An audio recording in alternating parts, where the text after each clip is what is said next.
사람은 저마다 삶의 배경이 다릅니다.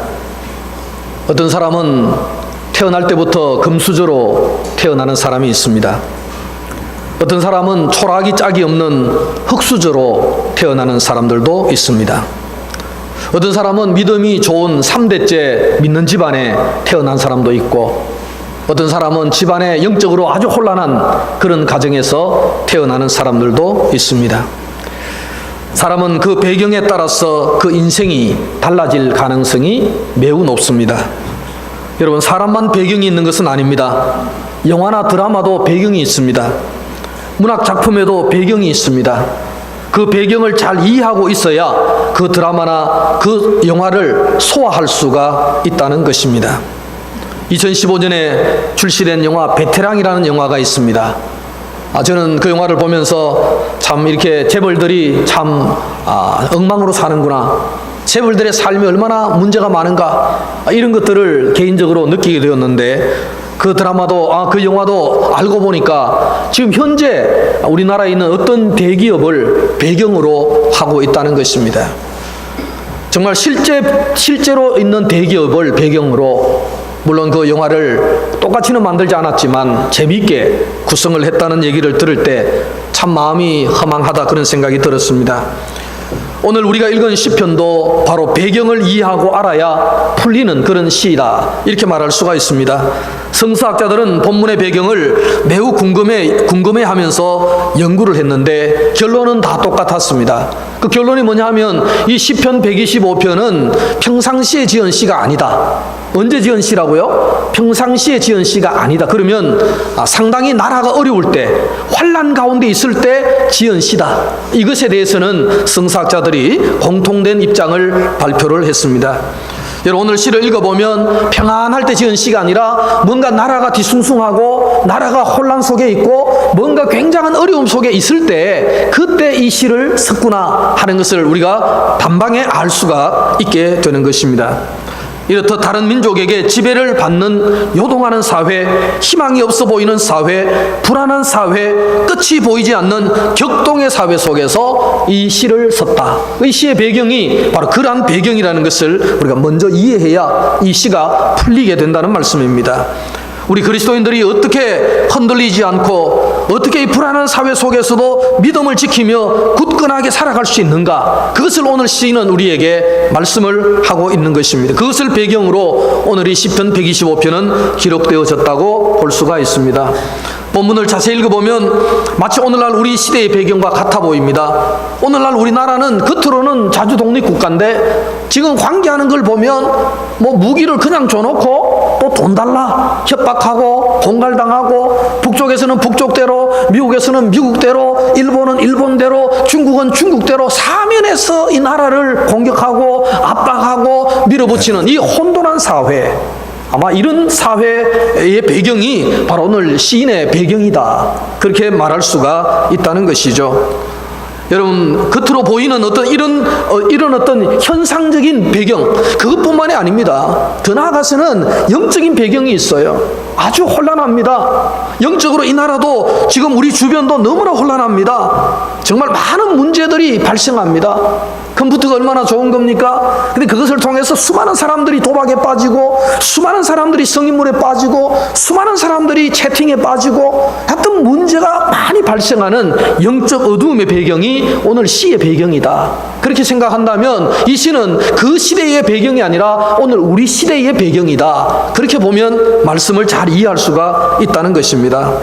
며칠 전에 어떤 캐나다에서 어떤 목사님이 오셨다고 하면 저는 만난 적이 없는데 소문을 어제 들었습니다. 제게는 선배도 되면서 후배도 되는, 대학은 신학교는 제게 선배가 되는데 또 나중에는 또 후배도 되는 이런 어떤 분이 계시는데 캐나다에 계십니다. 그런데 오랜만에, 나간 지가 거의 오랜만에 한국에 들어오셨다는 겁니다. 왜 들어왔나 물어보니까 비행기 사기 너무 사가지고 들어왔대요. 비행기 사기 얼마냐 물으니까 캐나다에서 한국에 오는데 왕복하는데 60만 원 주면 왕복을 한대요. 그래서 비행기 사기 너무 사가지고 꼭 올 계획이 없었는데 왔다는 거예요. 왜 비행기 사기 그래 사냐? 비수기 때문에 그래 사냐? 평상시에는 200만 원 하는 그런 어떤 180만 원, 160만 원 하는 그런 비행기 사기 왜 60만 원에 왕복을 할 수 있느냐? 그러니까 지금 외신은요, 외국에서는 한국이 전쟁 난다고. 그러니까 외국에 사는 사람들이 한국에 지금 안 들어온다는 거예요. 외신은 지금 막 그냥 뭐 북한이 미사일을 쏠 것 같고 미국이 북한을 공격할 것 같고 이런 어떤 나라의 혼란이 있으니까 사람들이 지금도 갔다가 못 나올 수도 있으니까 아예 안 가겠다. 그래서 지금 사람들이 비행기를 안 탄다는 거예요. 그리고 비행기는 뜨는데 안 타니까 비행기 회사에서는 가격을 낮추어서 사람을 태워오기 때문에 비행기 가격이 너무 낮아져가지고 그냥 왔다는 거예요. 뭐 일도 마땅치 않고 하니까 그냥 나와서 한국을 돌아보고 가기에 딱 좋은 계절인 것 같다. 그러면서 와서 여러 사람을 만나고 있다는 얘기를 어제 제가 듣게 되었습니다. 여러분, 우리의 환경이 지금 그러한 것입니다. 어떤 객관적인 환경, 그리고 어떤 영적인 내면적인 환경, 이런 것들이 너무나 좋지 않은 상황이라는 거예요. 이런 시대에 우리가 살고 있는데, 이런 시대를 향해서 사는 사람들을 향해서 오늘 주님께서 주시는 말씀이 오늘 이 시인의 입을 통해서 우리에게 주고 계신다는 겁니다. 여러분, 사회가 흔들리고 정말 격동하는 사회 속에서 우리가 정말 세상은 막 변하는 이런 사회 속에서 우리 믿음의 사람들이 흔들리지 아니하고 잘 살아갈 수 있는 비결이 뭘까? 오늘 시인은 그런 부분에 대해서 우리에게 말씀을 하고 있습니다. 여러분, 우리 먼저 1절 말씀을 다 같이 한번 읽어보겠습니다. 시작. 여호와를 의지하는 자는 시온산이 흔들리지 아니하고 영원히 있음 같도다. 아멘. 여기 보니까 여러분, 여호와를 의지하는 자는 시온산이 흔들리지 아니하고 영원히 있음 같도다. 무슨 말씀입니까? 한마디로 대답하면 여기서 사회가 불안해지면 불안해질수록 흔들리면 흔들릴수록 우리는 어떻게 흔들리지 않고 견고하게 살아갈 수 있는가? 내 주변의 환경이 요동을 칩니다. 문제가 일어납니다. 그러나 그런 가운데서도 내가 변하지 아니하고 신앙을 지키는 길이 뭔가? 그것을 오늘 말씀하고 있는데 한마디로 대답하면 의지하는 삶을 살아야 한다. 의지하는 삶. 여러분, 여기서 의지라는 단어가 나옵니다. 1절에. 의지라는 단어는 어떤 의미를 가지느냐 하면 자신을 완전히 내어 맡기는 것, 내 모든 것을 완전히 내어 놓는 것, 이런 의미를 가지고 있는데 이 의미, 의지라는 배경은 두 가지로 설명이 됩니다. 여러분, 양궁을 아시죠? 양궁. 화살에 활을 이렇게 당깁니다. 활을 화살에 꽂아서 화살을 활에 꽂아서 이제 양궁을 하죠. 그러면 이 화살의 입장에서는 지금 이제 활 시위를 끝까지 당기면 아주 팽팽해졌잖아요. 이거를 이제 놓으면 화살이 날아갑니다. 그런데 화살을 당겼을 때에 어떤 활 시위가 팽팽할 때에 그 화살의 방향은 누가 결정하는 거죠? 이제 활수는 사람이, 궁사가 결정을 하는 거죠. 그리고 활의 어떤 긴장도, 팽팽함이 그 화살의 속도를 결정하는 거죠. 그러나 화살의 입장에서는 자기가 결정하는 게 아무것도 없죠. 궁사에게 자기를 맡기고 활에게 자기를 맡겨야 그 활과 궁사의 뜻대로 화살은 그냥 날아가는 거죠. 궁사가 방향을 틀면은 방향이 틀리는 대로 갈 것이고, 궁사가 많이 당기면 당길수록 세게 날아갈 것이고, 그때 쓰는 단어가 뭐냐? 의지라는 단어라는 거죠. 무슨 뜻입니까? 화살은 자기가 아무것도 결정할 수 없고, 활 시비와 또 동시에 활을 쏘는 궁사에게 화살은 모든 것을 맡긴다. 그래서 이들이 결정하는 대로 자기는 날아갈 뿐이지 자기가 결정하는 게 없다는 거죠. 자, 그때 쓰는 단어가 의지라는 단어예요. 그 화살은 활과 궁사에게 의지하는데 100% 맡기는 거죠. 100% 맡기는 것. 그때 사용하는 단어가 의지라는 단어입니다. 자, 문자적으로 보면 이런 것입니다. 이 의지라는 것은 어린아기가, 지금 돌이 안 된 어린아기가 어머니를 의지해서 지금 아이가 어머니 품속에 있는 바로 그런 모습을 얘기할 수 있습니다. 여러분, 어머니 품속에 있는 아이가 걱정이 뭘까요? 무슨 걱정을 하고 있겠습니까? 100일이 안 된, 아니면 돌이 안 지난 어린아이가 어머니 품속에서 돈 걱정을 하겠습니까? 취직 걱정을 하겠습니까? 그 아이가 어머니 품속에 안겨서 무엇을 걱정하며 살고 있겠습니까? 아무 걱정이 없는 거예요. 그 아이는 그저 배고프면 엄마에게 울면은 젖주고, 그냥 배 안 고프면 놀면 되는 것이고, 어머니의 품속에 있는 아이가 돈 걱정, 취직 걱정, 뭐 다른 걱정하는 그런 것은 없잖아. 그냥 온전히 뭐 한다는 거죠? 어머니에게 온전히 의지한다. 자, 그때 쓰는 단어가 뭡니까? 의지라는 단어라는 것입니다. 여러분, 오늘 이 말씀을 가만히 보면 의지라는 것은 전적으로 그냥 맡기는 거예요. 전적으로 내어 맡기는 상태, 그것을 뭐라고 표현한다고요? 의지한다, 이렇게 표현을 하고 있다는 사실입니다. 어린아이가 어머니를 믿고 자신의 전부를 내어 맡기고 내 인생 전부를 맡기는 것처럼, 우리 성도들은 하나님께 우리 인생 전부를 맡기는 것을 뭐라고 한다? 의지한다. 여호와를 의지한다라고 말할 때 전부를 맡기는 거예요.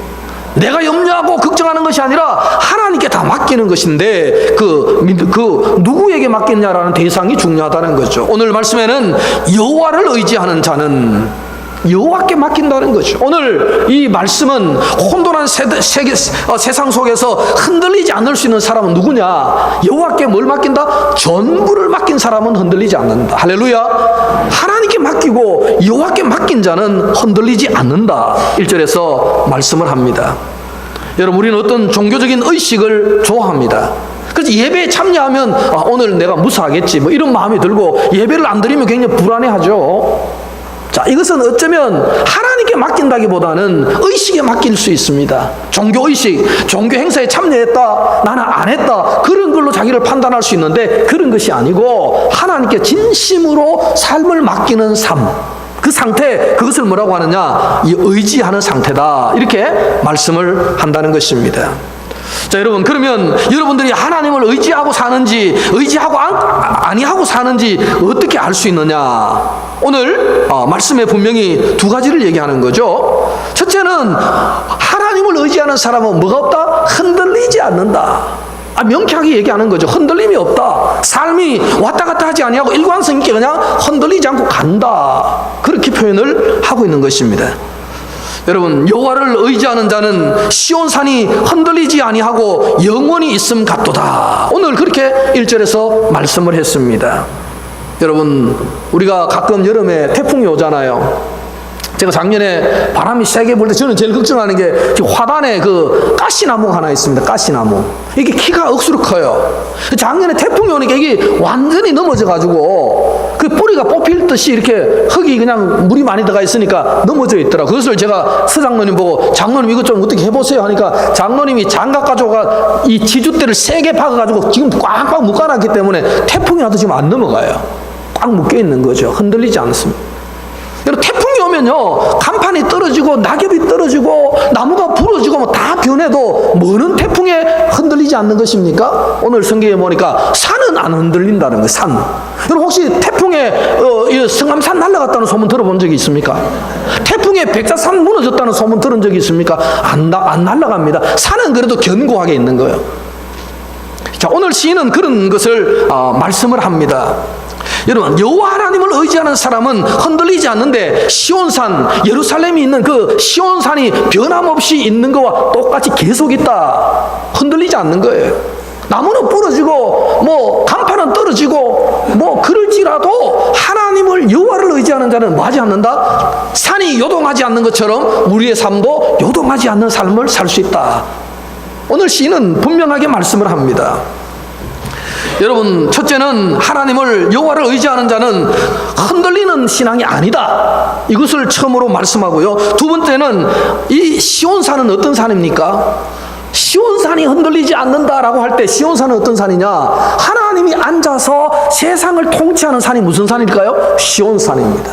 이스라엘 사람들은 그렇게 믿은 거예요.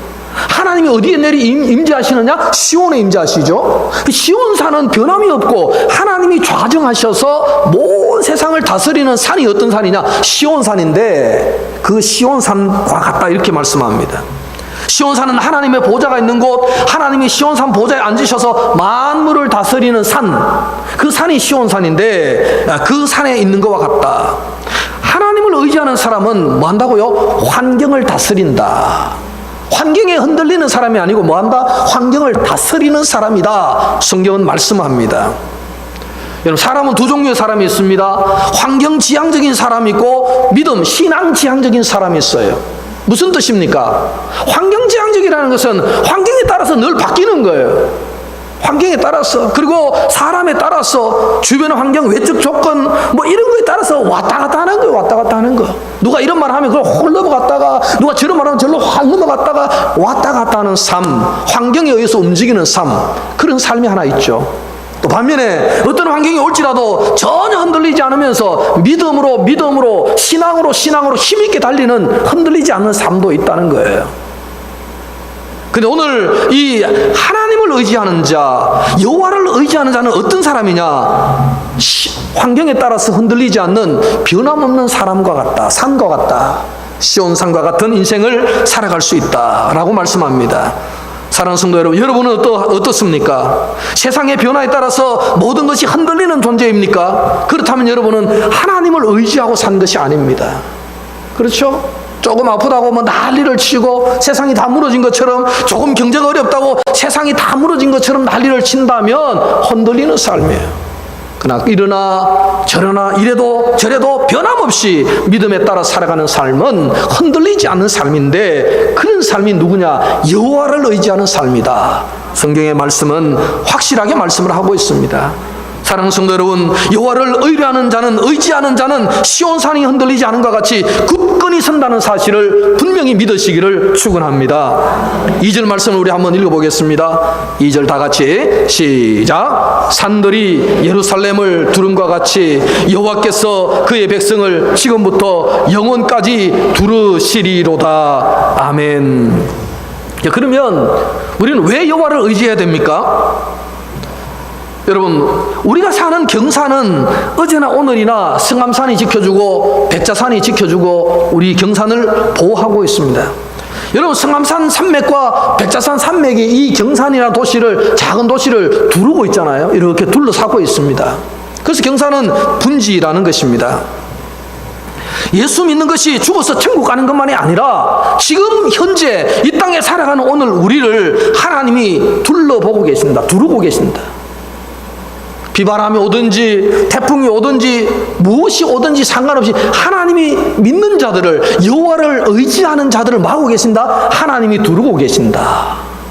하나님이 이 큰 산들이 마치 이 작은 도시를 이렇게 두르고 있는 것처럼, 그래서 경산은 뭐가 없어요? 자연재해가 없잖아요.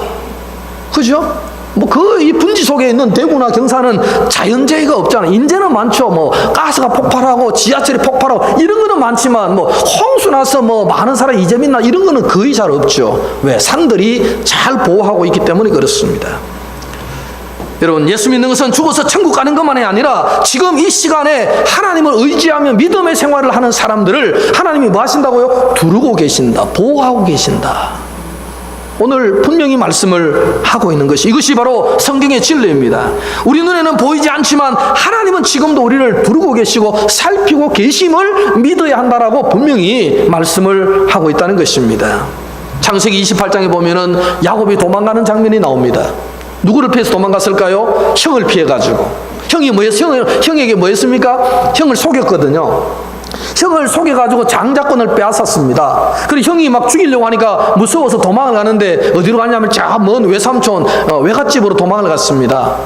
도망을 가는 길에 며칠 갔는지 모르지만은 어떤 큰 광야에 들렀는데 밤이 어두워졌잖아요. 그때 돌을 베개 삼고 하늘을 이불 삼아서 두려움 가운데, 짐승이 나를 찢어 먹으면 어떡하냐, 밤중에 누가 불청객이 나타나면 어떡하냐, 그 어떤 두려움과 공포 속에서 하룻밤을 자잖아요. 근데 그 잠을 깊이 자는 중에 환상을 보죠. 꿈속에서 환상을 보는데 환상이 뭡니까? 하늘에서 사다리가 하나 내려가는데 자기에게 내려오는 거예요. 그 자기에게 내려온 사다리에 뭐합니까? 사다리만 있는 것이 아니라 거기를 보니까 누가 있나 보니까 하나님의 천사가 오르락 내리락 하고 있어요. 야곱이 잠을 깼습니다. 하나님이 지금 공포 속에 떨고 있는 나를 이렇게 돌보고 계시는구나. 하나님이 천사 천사를 보내셔서 내 눈에는 보이지 않지만 영적으로 하나님은 나의 환경을 두르고 계시고 나를 지켜주고 계시는구나, 확신이 들지 않습니까? 야곱이 일어났습니다. 그리고 제단을 쌓았습니다. 하나님, 내가 다시 하나님이 지켜주셔서 이 고향으로, 이 삶으로 내가 다시 돌아오게 한다면 내가 11조도 드리겠고 이것을 하나님의 집으로 드리겠고 많은 쓰약을 하잖아요. 그 이름이 뭐예요? 베델 아닙니까? 베델은 그런 곳입니다. 야곱이 영안이 열리는 곳이 어디였습니까? 베델이었어요. 그전에는 몰랐습니다. 그냥 인간적으로만 살았는데 그때 꿈을 꾸니까 꿈속에서 하나님이 자기를 지키고 계신다는 확신을 갖게 되었죠. 그래서 담대하게 바다마람에 가서 20년 만에 돌아오게 되는 야곱의 모습을 보게 됩니다.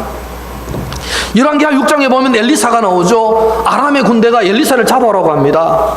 아람 왕이 저 엘리사 때문에 우리가 전쟁이 안 된다, 저 엘리사를 잡아오라고 군대를, 아주 대대병력을 보내죠. 그러니까 엘리사가 산에 있다가 엘리사의 사환이 가만히 보니까 군대가 엘리사 하나 잡겠다고 지금 완전 진을 쳤어요. 두려움에 떨고 있었습니다. 엘리사의 종이 말을 했습니다. 오 주인이여, 우리는 드디어 죽게 되었습니다. 저 수많은 군인들이 산을 둘러싸고 있는데 우리가 어디로 피합니까? 우리는 죽습니다. 그때 엘리사가 뭐라고 말합니까? 너는 우리에게 속한 자가 저들보다 많음을 보지 못하느냐? 그때 하나님 앞에 기도했습니다. 아니, 그 종이 그렇게 대답했습니다. 주인이여, 여기에는 당신하고 나밖에 없는데 누가 더 있다고 그런 소리 합니까? 그럴 때 엘리사가 아버지 하나님, 이 종의 눈을 뜨게 하소서 기도하니까 그 사환이 눈이 확 떨어지니까 천군 천사가 엘리사를 보호하고 있는 것이 확 보이게 됐잖아요. 그러니까 이 사환이 엘리사의 의도를 알고 담대해졌다는 거죠. 왜냐하면 아람 군대 숫자보다 하나님 보낸 천사와 천군이 더 많은 것을 영안이 확 열려서 볼 수 있었기 때문에 담대하게 되었다는 거죠. 여러분, 우리가 여호와 하나님을 의지하고 살아갈 때 하나님이 우리 인생을 두르고 계신다는 사실을 믿으시기를 축원합니다. 바로 이런 이유 때문에 우리는 하나님을 의지해야 되는 것입니다. 우리 힘으로 사는 것이 아니라 내가 하나님께 맡겨야 되는 것이에요. 그러면 하나님이 우리를 둘러주신다, 이 사실을 분명히 깨달을 수 있기를 축원합니다. 3절 말씀 우리 같이 한번 읽어보겠습니다. 다 같이 3절 시작. 악인의 규가 의인들의 땅에서는 그 권세를 누리지 못하리니 이는 의인들로 하여금 죄악을 손을 대지 아니하게 함이로다. 아멘. 자, 이 구절에 보면 중요한 것은 규라는 단어. 규가 뭐예요? 여기서 악인의 규가, 옛날에는 뭐 지팡이도 되기도 하고요. 여기 제비 뽑을 때 쓰는 돌이 되기도 하고 뭐 다양한 의미로 되는데요. 어쨌든 이 규는 어쨌든 주사위와 같은 거예요. 주사위 던지면 제비 뽑을 때 제비를 뽑으면 던지면 너는 서부동, 너는 남부동 이렇게 나누는 것처럼 그런 거예요. 이 규라는 것은 사람의 운명을 바꾸어주는, 결정하는 하나의 그런 수단이었다고 보면 됩니다. 자, 그런데 그 규, 그리고 여기서 누린다라는 뜻이 있습니다. 이것은 한 곳에 정착하여 뿌리를 내리고 산다. 하나님을 의지하면 아무리 악하고 적이 쳐들어온다 할지라도 그 악의 권세가 우리를 이기지 못한다, 그렇게 말씀을 합니다. 여러분, 그리스도인이 세상의 영향을 받을 수 있습니다. 세상이 악하니까 우리 악한 영향을 받아요. 그러나 영원히 악해지지는 않는다는 것입니다. 왜냐하면 그 악한 영향은 받을 수 있지만 우리가 하나님을 의지하면 그 영향은 머지않아서 떠나가게 된다. 악한 영향은 받지 않을 수는 없지만 영원히 받는 영향은 아니다. 하나님을 의지하는 사람에게는 그렇다라는 것입니다. 사도 바울은 빌립보서 4장 6절 7절에서 말씀했습니다. 아무것도 염려하지 말고 오직 모든 일에 기도와 간구로 너희 구할 것을 감사함으로 하나님께 아뢰라. 그리하면 모든 지각에 뛰어난 하나님의 평강이 그리스도 예수 안에서 너희 마음과 생각을 지키신다. 여러분, 악인의 권세가 우리의 운명을 좌지우지 못할 것이라는 사실을 믿으라는 뜻입니다. 이것이 그리스도인의 삶의 특징입니다. 우리가 사회 영향은 받지만 그것에 의해서 내 운명이 결정될 수는 없다. 내 운명은 누구에게 있습니까? 내가 의지하는 하나님께 있다. 분명히 말씀을 하는 것입니다. 우리 사회가 악하고 국제 정세가 흔들리고 여러 가지 변화무쌍한 세상 속에 살지만 그러나 우리가 하나님을 의지하고 살면은 뭐 할 수 없다? 요동하지 않을 수 있다. 흔들리지 않을 수 있다. 여러분, 모세는 애굽 왕의 그 바로의 추격을 많이 받았습니다. 그래도 흔들리지 아니하고 하나님께로 나아갔습니다. 하나님 백성을 이끌어내었습니다. 다니엘은 여러분 바벨론에서 엄청난 핍박을 받았지만 그 가운데서도 여전히 권력 앞에 흔들리지 않고 자신의 믿음을 지켜냈다는 것을 보게 됩니다. 수많은 성경의 인물들은 자신을 지켜서 승리한 자들 아니겠습니까? 환경에 흔들리지 않는 자들 아니겠습니까? 그들이 누굽니까? 하나님을 의지했던 자들이다. 분명히 말씀하고 있습니다. 사랑하는 성도 여러분, 저와 여러분, 우리도 하나님을 의지하면 우리 삶이 흔들리지 않을 수 있음을 깨달으시기를 축원합니다. 4절 말씀 우리가 보겠습니다. 4절입니다. 다 같이 읽습니다. 여호와여 선한 자들과 마음이 정직한 자들에게 선대하소서. 아멘. 이 구절은 마지막 그 내용이 선대하소서, 기도문이에요. 기도문. 자, 이것은 시이기도 하지만 동시에 뭡니까? 여호와여 선한 자들과 마음이 정직한 자들에게 선대하소서. 하나님 이렇게 해주소서. 기도하는 거죠. 여러분, 하나님을 의지하는 사람의 특징은 뭡니까? 흔들리지 않습니다. 언제 흔들리지 않느냐? 의지만 하면 되느냐? 아니에요. 의지하는 자는 반드시 뭐 하게 되어 있습니까? 기도하게 되어 있다는 거죠. 여러분, 하나님을 의지하십니까? 그럼 여러분은 기도하게 되어야 합니다. 기도하지 않는 자가 하나님을 의지한다고 말할 수가 없다는 것입니다. 여러분, 기도하는 자가 누굽니까? 하나님을 의지하는 자입니다. 오늘 시인은 그것을 우리에게 분명히 깨달을 수 있도록 시를 가르쳐주고 있는 것입니다. 여러분, 하나님을 의지하게 되면 그 다음으로 뭐합니까? 자연적으로 기도하게 된다. 기도가 없는 의지는 있을 수가 없다는 것이죠. 자, 그러면 기도는 어떤 자세로 해야 되는가? 오늘 이렇게 말합니다. 여호와여 선한 자들과 마음이 정직한 자들에게 선대하소서. 선한 자들 뭐 잘 이해가 됩니다. 그런데 마음이 정직한 자는 어떤 자냐? 마음이 곧은 자, 이런 뜻입니다. 마음이 곧은 자, 흔들리는 자가 아니고 마음이 곧은 자.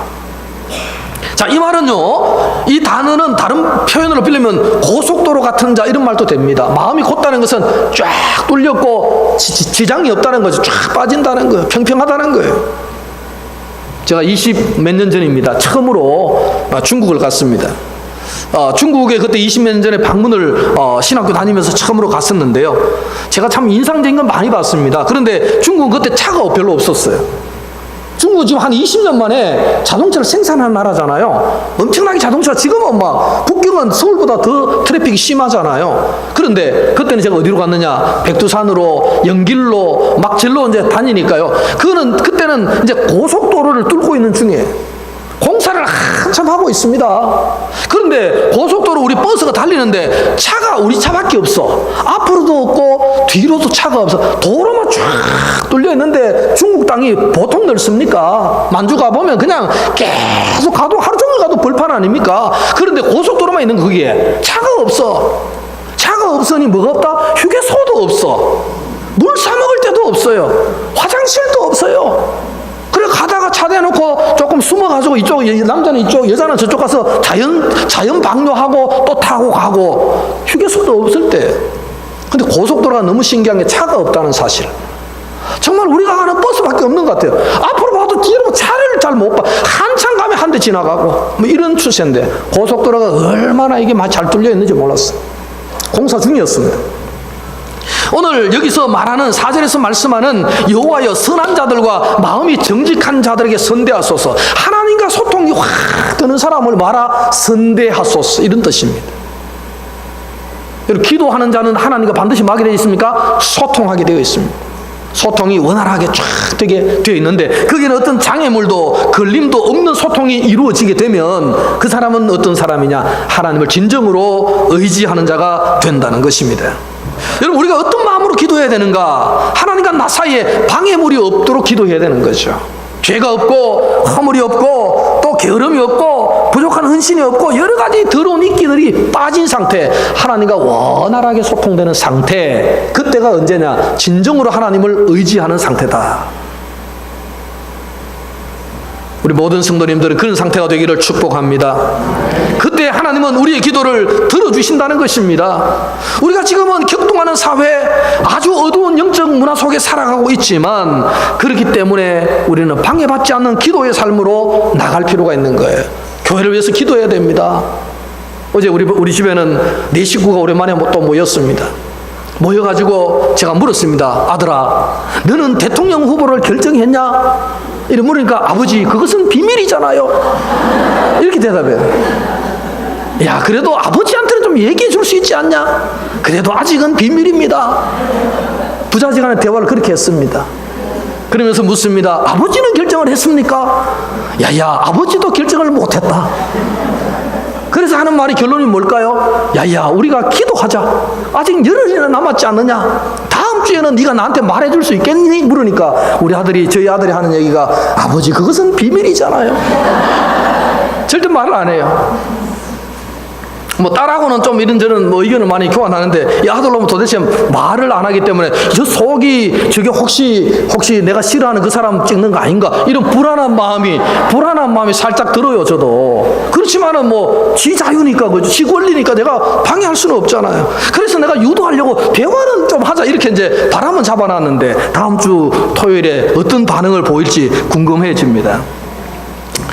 여러분, 지금 우리는 정말 격동하는 사회입니다. 대통령이 탄핵되고 나라가 어수선하고, 그렇죠? 국제정세가 어수선하고, 영적으로는 수많은 어떤 어두운 것들이 우리를 짓누르게 하고, 요즘 아이들은요 신앙을 지키는 자체가 순교예요. 믿음 생활을 할 수 없는 환경을 만들어 놨다고요. 믿음 생활하는 자체가 뭡니까? 순교입니다. 주일 성수를 하는 게 순교예요. 얼마나 어려운지 몰라요. 어른들이야 좀 훈련도 되어 있고 오랫동안 예수 믿어서 몸에 배어 있는데 아이들은 안 그런 거예요. 아이들은 너무 힘든 겁니다. 어제 우리 결혼한 신랑 신부가 있는데 제가 부모님에게 부탁을 했습니다. 다음 주부터는 무조건 끌고 오세요. 말을 들어야 말이지. 이렇게 얘기해. 그래도 끌고 오세요. 그래 막 오기 싫으면 놔두고 이러면 안 돼. 타협은 없다. 막 죽든지 살든지 끌고 오세요. 그렇게 얘기를 했습니다. 여러분, 지금 정말 많은 아이들은 돈에 흔들리고 직장에 흔들리고 자기 삶의 상처에 흔들리고 많은 흔들림이 있어요. 그러나 여호와를 의지하는 자는 흔들림이 없다. 오늘 성경은 분명히 말씀합니다. 말씀을 맺습니다. 오직 여호와를 의지하며 기도하는 사람에게 어떤 일이 일어납니까? 흔들리지 아니하고 흔들리지 않는 굳건한 신앙이 생겨난다. 돈에도 흔들리지 않습니다. 질병에도 흔들리지 않습니다. 사람에게도 흔들리지 않습니다. 일에도 흔들리지 않습니다. 상처에도 흔들리지 않습니다. 여러 가지 세상적 인기에도 흔들리지 않는 삶을 살아갈 수 있다는 것입니다. 그런 사람에게 마지막 5절에 보면 하나님의 평안, 하나님의 샬롬이 주어진다. 제가 지난주에 평안에 대해서 설교를 충분히 했기 때문에 여러분 잘 이해하시리라 생각합니다. 하나님이 주시는 놀라운 샬롬이 바로 그런 자에게 주어진다는 것 분명히 말씀합니다. 오늘 이 자리에 예배드리는 모든 성도님들에게 이러한 평안이, 이러한 샬롬이 이번 한 주간 동안 넘치기를 간절히 축원합니다. 마지막으로 우리 짧은 영상을, 2분짜리 영상을 편집을 하나 했습니다. 마지막으로 보도록 하겠습니다. 불을 좀 꺼주시기 바랍니다.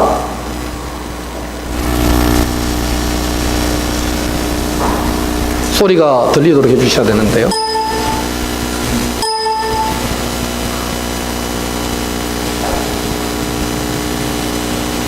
들어보세요. 발랄하고 사랑스러운 연기로 많은 대중의 인기를 받고 있는 배우 최강희. 밝은 이미지 뒤에 감춰진 깊은 우울증을 겪는 가운데 주님을 깊게 만나고 진정한 자유와 변화를 경험하게 된 사연과 매일 새벽 기도와 묵상을 통해 하나님과 동행하고 믿음으로 새로운 도전을 해온 이야기를 들어봅니다.